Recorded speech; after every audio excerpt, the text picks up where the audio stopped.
Hello everyone, welcome to my YouTube channel Learno Notes. तो आज हम स्टार्ट करेंगे क्लास 10 साइंस का चैप्टर नंबर 6 और ये बायोलॉजी का चैप्टर है और चैप्टर का नेम है लाइफ प्रोसेसेस।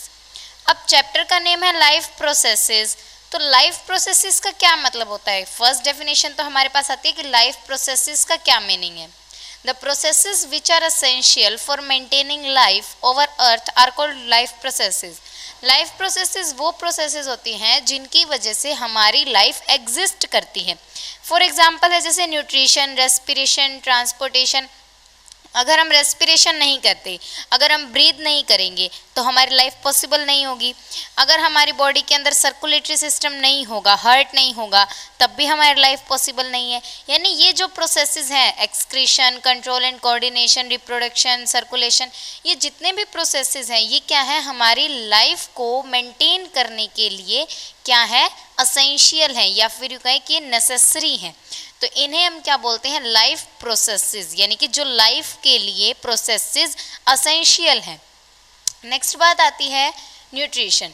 देखो सबसे पहले हम इस चैप्टर में क्या करेंगे, डिफरेंट लाइफ प्रोसेसेस के बारे में पढ़ेंगे, न्यूट्रिशन के बारे में, और उसके बाद हम पढ़ेंगे डाइजेस्टिव सिस्टम के बारे में, फिर रेस्पिरेटरी सिस्टम, फिर सर्कुलेटरी सिस्टम, फिर एक्सक्रीटरी सिस्टम। तो यहाँ पे हम क्या करेंगे, वैसे कंट्रोल एंड कोऑर्डिनेशन और रिप्रोडक्शन भी पढ़ेंगे, बट उनके लिए अलग से चैप्टर है। इस चैप्टर में हमें सिर्फ कुछ एक्सक्रीशन तक के ये जितने भी दिए हुए हैं ये पढ़ने हैं। तो सबसे पहले हम बात करेंगे न्यूट्रिशन की। सबसे फर्स्ट जो हमारा लाइफ प्रोसेस में आता है वो है न्यूट्रिशन। न्यूट्रिशन क्या होता है? द प्रोसेस ऑफ प्रोवाइडिंग और obtaining food necessary for health and growth is nutrition. यानी कि फूड को ऑब्टेन करने का प्रोसेस अब हमारी लाइफ के लिए, हमारी हेल्थ के लिए, हमारी ग्रोथ के लिए फूड नेसेसरी है। तो फूड को ऑब्टेन करने का प्रोसेस ही क्या कहलाता है, न्यूट्रिशन कहलाता है। और ऐसा फूड जो क्या हो, हमारी हेल्थ के लिए और हमारी ग्रोथ में बेनिफिशियल हो, उसे हम क्या बोलेंगे, न्यूट्रिशन बोलेंगे। अब न्यूट्रिशन होता है टू टाइप से। न्यूट्रिशन टू टाइप्स का होता है, कौन कौन से? ऑटोट्रॉफिक और हेट्रोट्रॉफिक। ऑटोट्रॉफिक न्यूट्रिशन का क्या मतलब है? देखो, ऑटो मीन्स होता है सेल्फ और ट्रॉफिक मीन्स नरिशमेंट। सेल्फ का मतलब क्या है, जो ऑर्गेनिजम्स अपना जो न्यूट्रिशन है वो खुद प्रिपेयर कर दें, अपना न्यूट्रिशन प्रिपेयर कर सकें, यानी कि अपना फूड खुद प्रिपेयर कर सकते हैं। फॉर एग्जांपल होते हैं प्लांट्स। प्लांट्स जो हैं वो अपना फूड कैसे प्रिपेयर करते हैं, बाय सेल्फ, यानी कि खुद प्रिपेयर करते हैं अपना food with the help of photosynthesis. तो यानी प्लांट्स किस कैटेगरी में आते हैं, ऑटोट्रॉफिक। सेकेंडली होता है हेट्रोट्रॉफिक। हेट्रोट्रॉफिक वो ऑर्गेनिजम्स होते हैं, जैसे कि इसके नाम में ही है, हेट्रो मीन्स अदर्स, यानी कि जो दूसरों से अपना फूड ऑब्टेन करे। जैसे कि एनिमल्स हैं या फिर हम ह्यूमन बीइंग्स हैं, तो हम अपना फूड कहाँ से लेते हैं, प्लांट प्रोडक्ट से। हमें प्लांट प्रोडक्ट से फूड मिलता है, चाहे हम सीरियल्स लेते हैं, फ्रूट्स लेते हैं, वेजिटेबल्स लेते हैं, वो प्लांट से मिलती है हमें। यानी कि हम दूसरों से ले रहे हैं अपना फूड, तो इसलिए हम क्या कहलाएंगे, हेट्रोट्रॉफिक। अब हेट्रोट्रॉफिक भी आगे फर्दर 4 टाइप्स की होती हैं, सेप्रोट्रॉफिक, पैरासिटिक, सिम्बायोटिक और होलोजोइक। अब सेप्रोट्रॉफिक कौन से होते हैं? देखो, सेप्रोट्रॉफिक वो ऑर्गेनिज्म होते हैं जो अपना food dead and decaying organic matter से ऑब्टेन करे। जो dead and decaying organic matter से अपने फूड को ऑब्टेन करते हैं वो कहलाते हैं सेप्रोट्रॉफिक। और इसका एग्जाम्पल क्या है, फंजाई। ठीक है। नेक्स्ट है पैरासिटिक। पैरासिटिक कौन से होंगे? पैरासिटिक के अंदर क्या होता है, 2 organisms are involved, one is benefited while other is harmed. यानी पैरासिटिक के अंदर क्या होता है, एक होस्ट प्लांट होता है और एक होता है पैरासाइट। होस्ट प्लांट और क्या होता है, पैरासाइट। अब क्या होता है यहाँ पे, जो पैरासाइट होता है ना वो क्या करता है, उसको तो होता है बेनिफिट। ये देखो, एक पैरासिटिक के अंदर क्या होगा,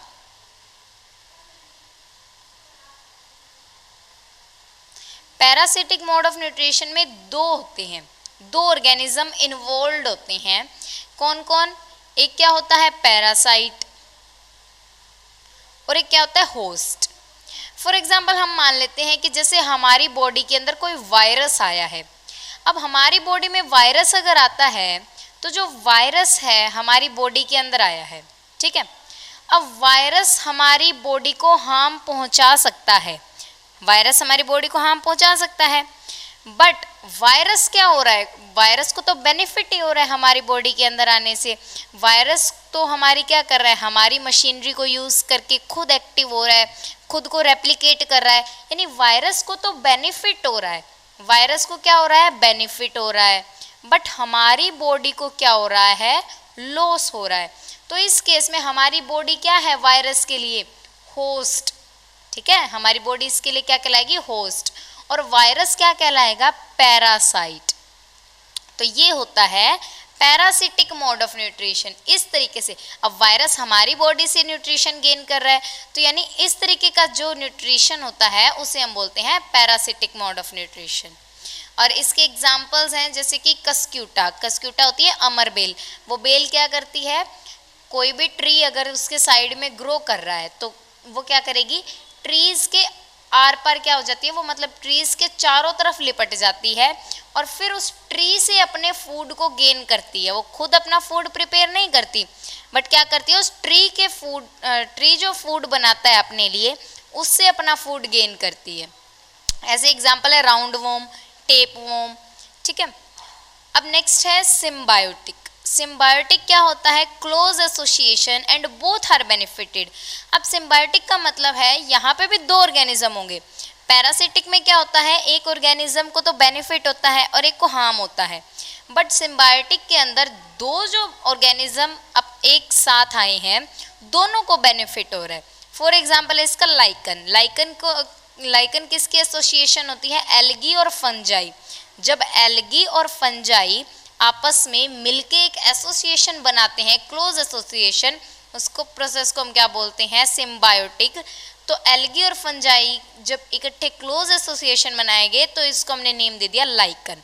अब क्या होता है, एल्गी क्या होती है, ग्रीन कलर की होती है, तो एल्गी अपना फूड खुद प्रिपेयर कर सकती है फोटोसिंथेसिस से, बट फंजाई नहीं कर सकती। तो एल्गी क्या करती है, फूड प्रोवाइड कर देती है फंजाई को, बदले में फंजाई क्या करता है, एल्गी को स्टेबिलिटी प्रोवाइड करता है। जैसे कई बार एल्गी वाटर के ऊपर ग्रो कर जाती है, तो एल्गी इतनी स्टेबल नहीं है कि वो वाटर के सरफेस के ऊपर रह सके, तो फंजाई उसको क्या करता है, वहाँ पे स्टेबल कंडीशन में एक रहने के लिए जगह प्रोवाइड करता है एक तरीके से, ठीक है।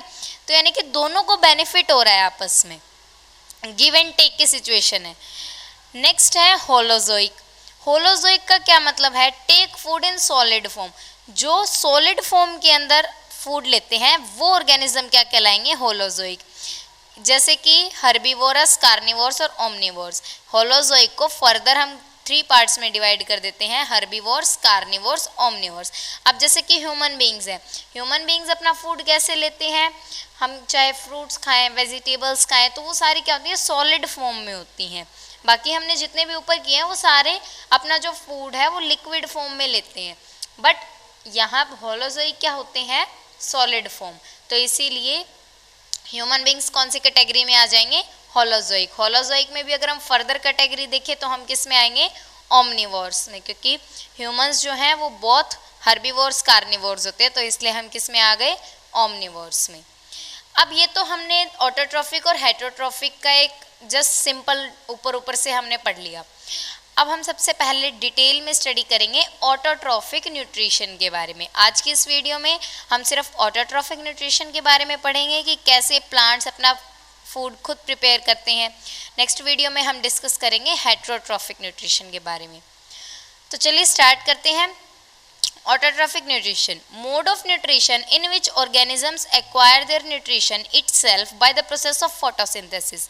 वो न्यूट्रिशन का मोड जिसके अंदर ऑर्गेनिजम्स अपने फूड को कैसे लेते हैं, इटसेल्फ यानी अपने फूड को खुद प्रिपेयर करते हैं, किसी और पे डिपेंड नहीं है।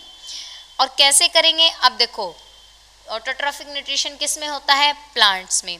और प्लांट्स किस प्रोसेस की मदद से अपना फूड बनाते हैं, फोटोसिंथेसिस से। अब फोटोसिंथेसिस क्या होता है, the process by which plants utilise CO2 and H2O to form carbohydrates in the presence of sunlight and chlorophyll. अब इसकी यहाँ पे पहले तो डेफिनेशन क्या है कि वो प्रोसेस जिसकी मदद से प्लांट्स क्या करते हैं, कार्बन डाइऑक्साइड और वाटर एटमॉस्फेयर से लेके उनको किस में चेंज कर देते हैं, कार्बोहाइड्रेट्स में चेंज कर देते हैं। और किसकी प्रेजेंस में, सनलाइट और क्लोरोफिल के प्रेजेंस में। आप पहले भी लोअर क्लासेस में भी पढ़ चुके हो फोटोसिंथेसिस की डेफिनेशन। तो the site of photosynthesis is leaves. अब फोटोसिंथेसिस कहाँ होता है, लीव्स के अंदर। लीव्स के अंदर कहाँ पे, मेसोफिल सेल्स। लीफ की मेसोफिल सेल्स के अंदर क्या प्रेजेंट होता है, क्लोरोप्लास्ट, और वहां पे क्या प्रेजेंट होता है, ग्रीन पिगमेंट, जिसको हम बोलते हैं क्लोरोफिल। तो वहां पे क्या होता है, फोटोसिंथेसिस का प्रोसेस। अब हम इसको डिटेल में स्टडी करेंगे फोटोसिंथेसिस को। सबसे पहले फोटोसिंथेसिस यानी इवेंट्स ऑफ फोटोसिंथेसिस क्या है। इवेंट्स का मतलब कि कैसे स्टार्टिंग होती है, क्या क्या प्रोसेस होता है। तो सबसे पहले क्या करते हैं plants, absorption of sunlight by leaves. सबसे पहले जो सन से सनलाइट मिल रही है, लीव्स क्या करेंगी, उस सनलाइट को एब्जॉर्ब कर लेती हैं। फिर सेकंड क्या करती हैं, उसको सोलर एनर्जी को किस में कन्वर्ट कर देती हैं, केमिकल एनर्जी। केमिकल एनर्जी क्या मतलब है, एटीपी। आपने पढ़ा है कि जब हम पढ़ते थे एनिमल सेल्स और प्लांट सेल्स के बारे में, तो वहाँ पे हमने पढ़ा था सेल ऑर्गेनली माइटोकॉन्ड्रिया। माइटोकॉन्ड्रिया क्या करता है, माइटोकॉन्ड्रिया एटीपी की फॉर्म में एनर्जी रिलीज करता है। तो यहाँ पे वही काम हो रहा है, यहाँ पे सोलर एनर्जी को किस में कन्वर्ट किया जा रहा है, एटीपी में। एटीपी का क्या मतलब हो गया कि हम उसको केमिकल एनर्जी में कन्वर्ट करें। प्लांट जो है डायरेक्टली सोलर एनर्जी को कंज्यूम नहीं करेगा, वो उसको सोलर एनर्जी से केमिकल एनर्जी में कन्वर्ट कर देगा और फिर उसको यूटिलाइज करेगा। अब उसने कन्वर्ट तो कर दिया एटीपी की फॉर्म में। अब ये जो एनर्जी है, इस एनर्जी से वो करेगा क्या, splitting of water to release oxygen. क्या करता है, जैसे ये वाटर का मॉलिक्यूल्स है, अब वाटर है H2O।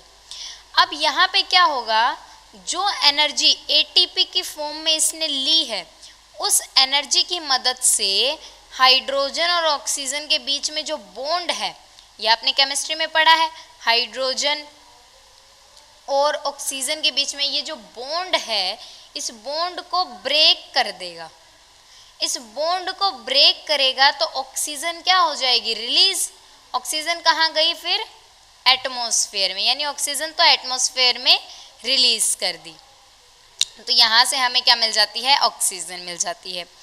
अब बात आती है कि जो हाइड्रोजन बच गया, इससे क्या करेंगे, जो हाइड्रोजन बच जाता है उसको क्या करते हैं, CO2 के साथ कंबाइन।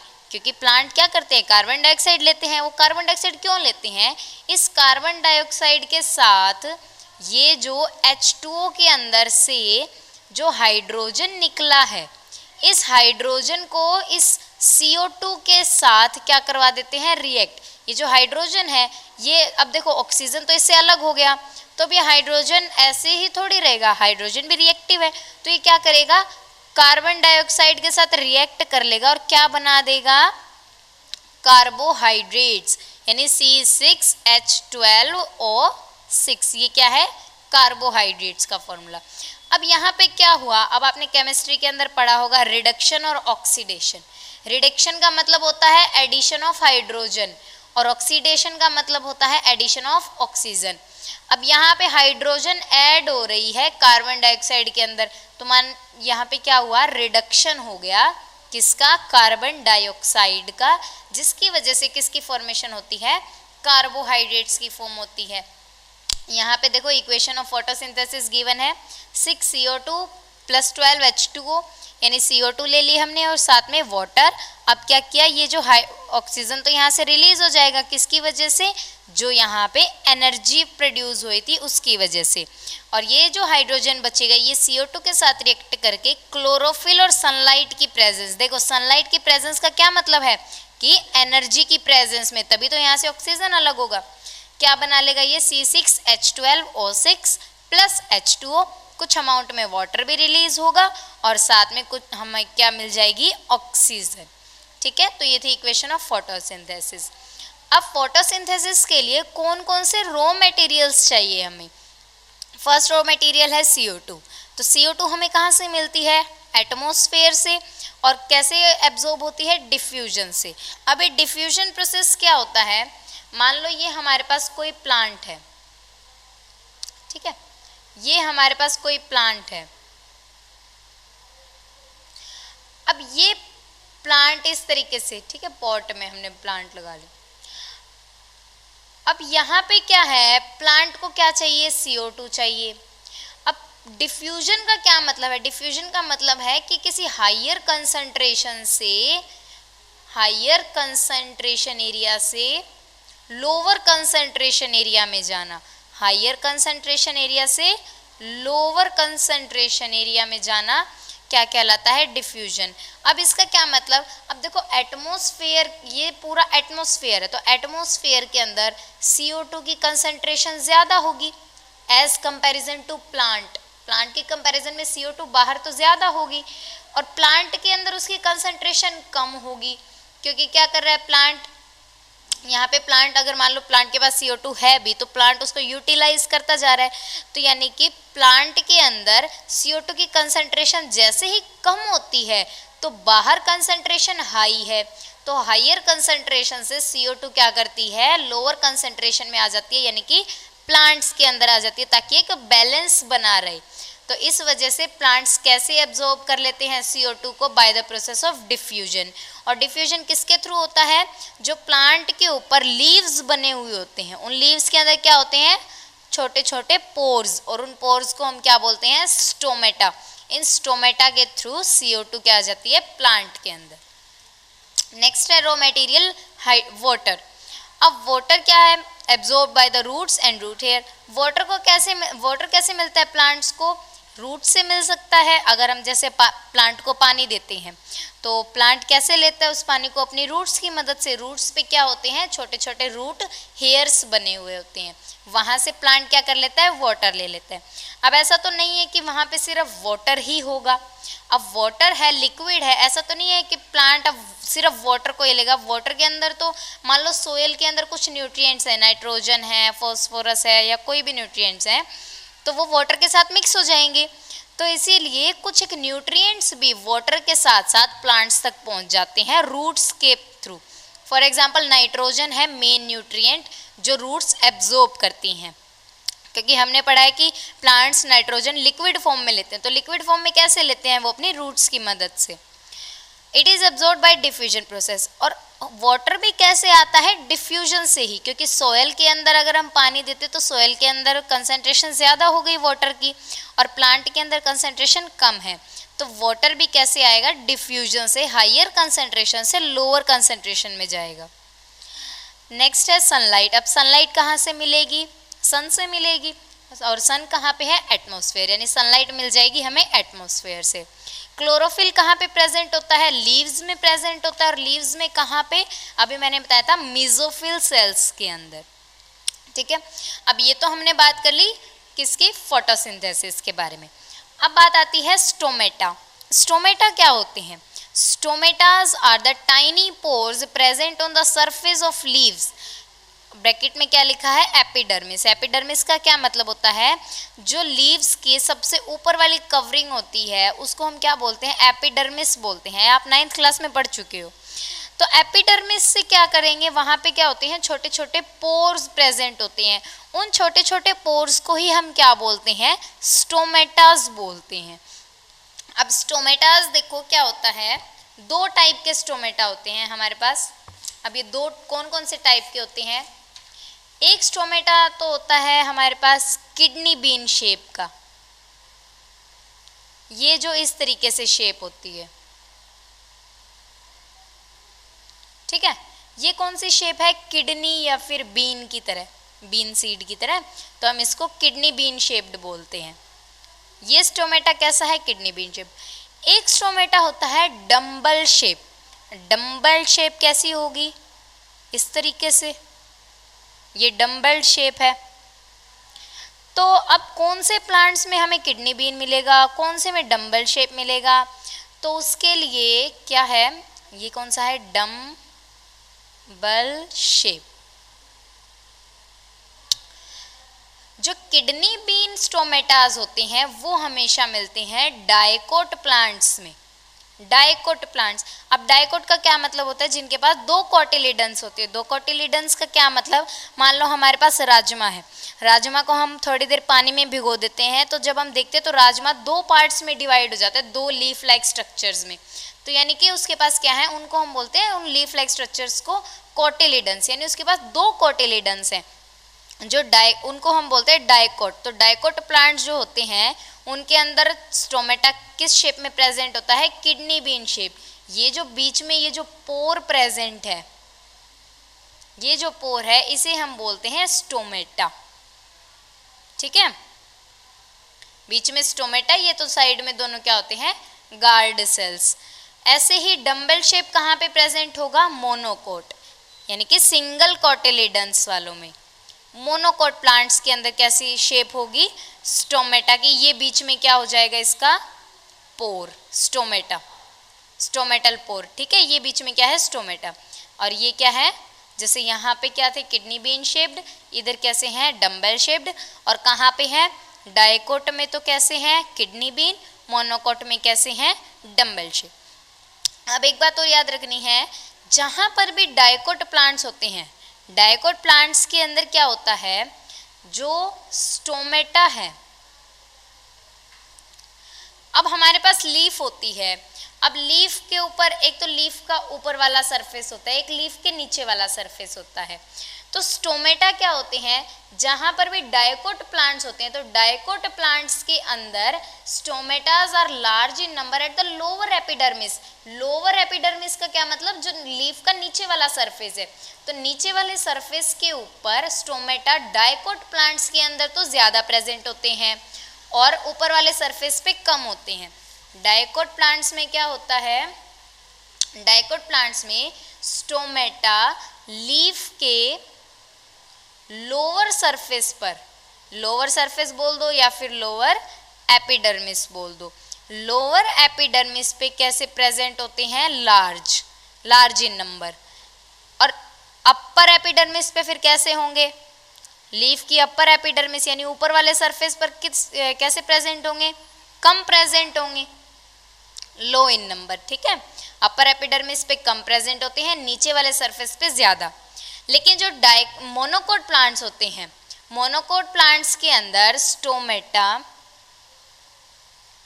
अपर सरफेस पे और लोअर सरफेस पे इक्वली प्रेजेंट होते हैं। अपर सरफेस पे यानी अपर एपिडर्मिस पर और लोअर एपिडर्मिस पे इक्वली प्रेजेंट होते हैं, यानी जितने ऊपर प्रेजेंट है उतने ही नीचे प्रेजेंट है, इक्वली डिस्ट्रीब्यूटेड। कैसे हैं? इक्वल। बट यहाँ क्या है? जो डाइकोट प्लांट्स हैं उनके अंदर लोअर में लार्ज होते हैं और अपर में लो प्रेजेंट होते हैं। अब यहाँ पे हमारे पास जो किडनी बीन शेप है, आप उसका एक बार यहाँ पे डायग्राम भी देख लो। ये क्या होते हैं? दोनों साइड में गार्ड सेल्स बोलते हैं हम इनको। और यहाँ पे ये जो बना हुआ है, अब देखो सेल है तो सेल में न्यूक्लियस तो होगा ही, तो इस सेल में भी एक न्यूक्लियस, यहाँ पे भी एक न्यूक्लियस। अब ये बीच में जो पोर होता है ये क्या होता है? Stomatal pore. अब ये स्टोमेटल पोर कैसे? जब ये गार्ड सेल ओपन हो जाएंगे तो यानी स्टोमेटा ओपन हो गया और प्लांट क्या करेंगे? CO2 ले लेंगे। और जैसे ये गार्ड सेल क्लोज होंगे तो यहाँ से ये जो पोर है ये भी बंद हो जाएगा।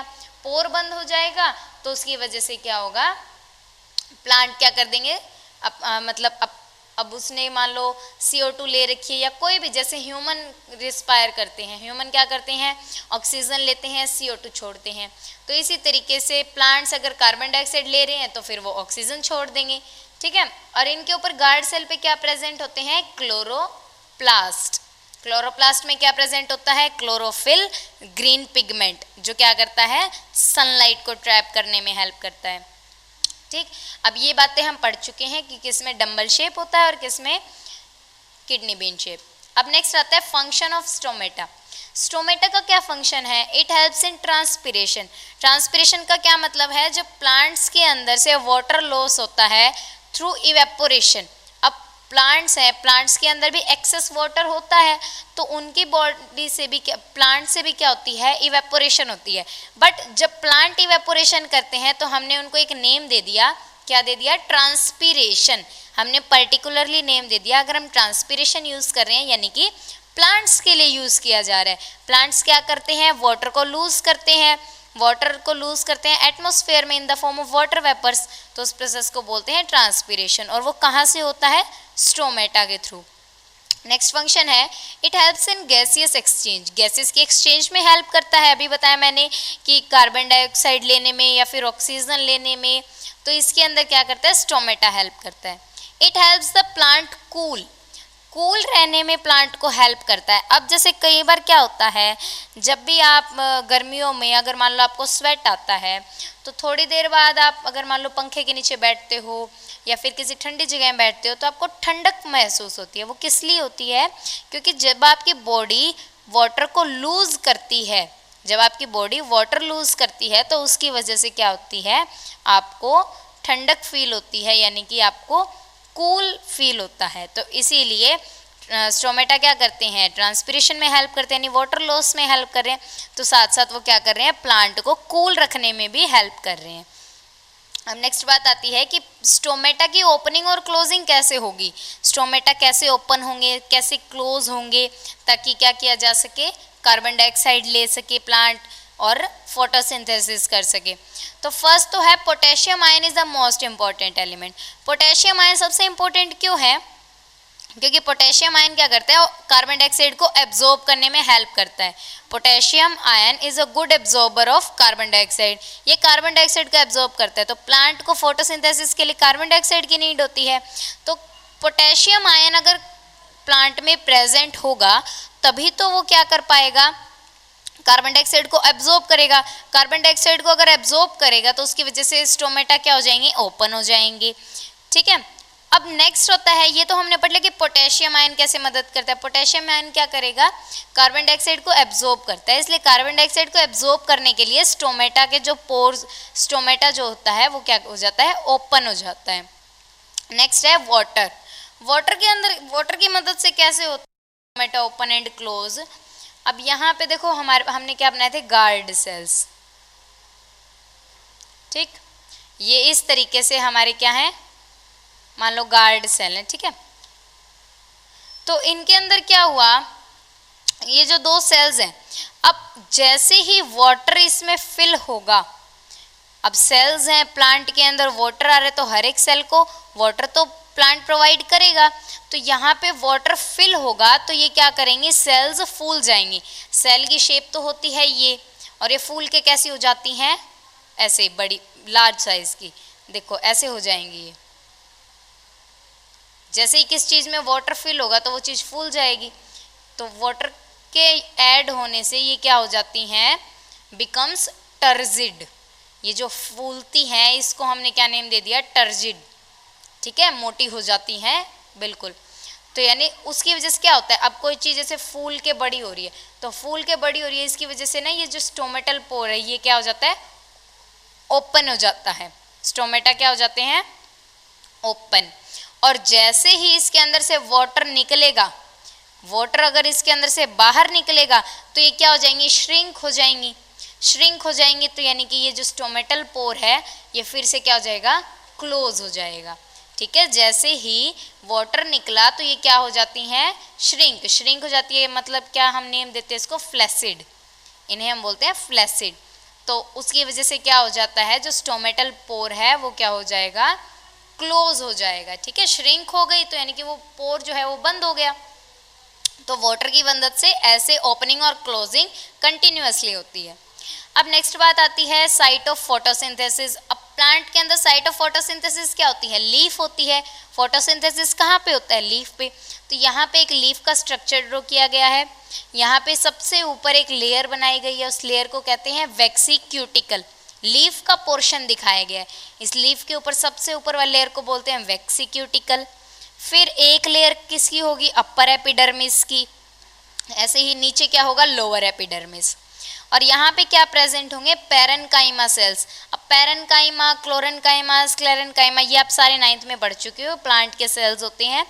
तो यहाँ पे तो है पेलिसेड पैरेन्काइमा जो कि थोड़े लंबी शेप के अंदर होते हैं। और दूसरे टाइप के क्या होते हैं, यहाँ पे स्पोंजी पैरेन्काइमा प्रेजेंट है। स्पोंजी यानी कि सर्कुलर शेप के। और इन पैरेन्काइमा के ऊपर ये जो छोटे छोटे ये जो सर्कल्स बना रखे हैं ये क्या है, क्लोरोप्लास्ट, इनके ऊपर क्या प्रेजेंट होता है, क्लोरोप्लास्ट प्रेजेंट होता है। और ये जो खाली स्पेस है इसको हम क्या बोलते हैं, एयर स्पेस, ये खाली स्पेस प्रेजेंट होता है। नेक्स्ट जो लोअर एपिडर्मिस में जब हम आते हैं तो लोअर एपिडर्मिस में यहाँ पे आपको ये दो स्ट्रक्चर जो दिखाई दे रहे हैं ये हैं गार्ड सेल्स। गार्ड सेल्स, और गार्ड सेल के ऊपर हमने जो सर्कल्स बना रखे हैं ये क्या है, क्लोरोप्लास्ट, ठीक है। गार्ड सेल पे अभी हमने देखा कि क्लोरोप्लास्ट होता है, तो ये वही बना रखे हैं। और ये जो हमने यहाँ से जगह छोड़ रखी है, बीच में पोर छोड़ रखा है, इसे ही हम बोलते हैं स्टोमेटा, ठीक है। तो ये साइट ऑफ फोटोसिंथेसिस क्या होती है, लीफ। तो इस डायग्राम की मदद से आपको सारी लोकेशन बताई गई है कि स्टोमेटा, गार्ड सेल या फिर epidermis, lower epidermis, parenchyma, chloroplast, यहाँ पे क्या होता है। अब लीफ है तो लीफ के अंदर क्या होगा, फोटोसिंथेसिस का प्रोसेस।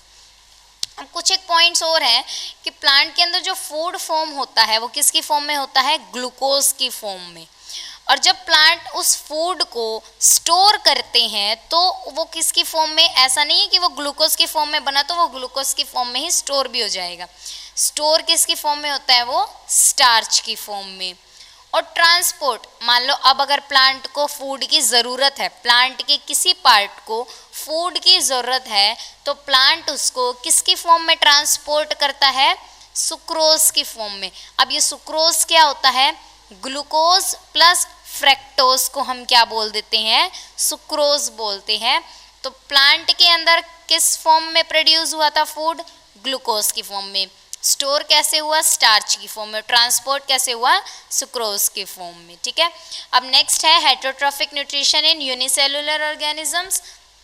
तो ये हम अपनी नेक्स्ट वीडियो में करेंगे। आज हमने पूरा किसके बारे में पढ़ा, ऑटोट्रॉफिक मोड ऑफ न्यूट्रिशन के बारे में। And if you have any doubt in this topic then you can ask in the comment box. Thank you.